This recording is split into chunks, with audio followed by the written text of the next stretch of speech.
Hello guys, আসসালামু আলাইকুম। আজকে আপনার সাথে নিয়ে আসলাম একটা ইফতারির ব্লগ। এটা আমি আগে থেকেই বানিয়ে রাখছিলাম, ভাবে আমি এডিট করে ছেড়ে দেবো।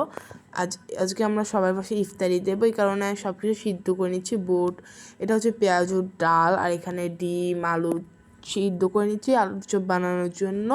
আর এখানে পানিগুলো ফুটছে, আমি এগুলো দেখাচ্ছিলাম। আর আমরা রেডি করে ফেললাম। এখানে চিকেন ফ্রাই, আলুর পকোড়া ছিল, আর ছিল কিছু ফ্রুট ছিল। এই যে এখানে কিছু ফ্রুট, আবার এখানে কিছু ভেজিটেবলও ছিল। আবার এখানে আরেকটা ফ্রুট নিয়ে আসছি, আঙুর। আবার ছিল এই যে এইগুলো অনেক কিছু তৈরি করেছিলাম আমাদের ওদের সময় সবার পাশে ইফতারি দিয়েছিলাম দেখে অনেক কিছু তৈরি করেছিলাম এবং অনেক মজাও হয়েছিল।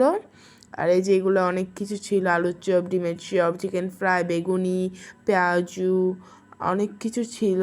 আর আঙুর ছিল, তারপরে ছোলা বড় ছিল ভুনা, আরও এগুলোই ছিল। সবাইকে কীরকম লাগলো আমার ব্লগটা অবশ্যই লাইক অ্যান্ড সাবস্ক্রাইব করবেন।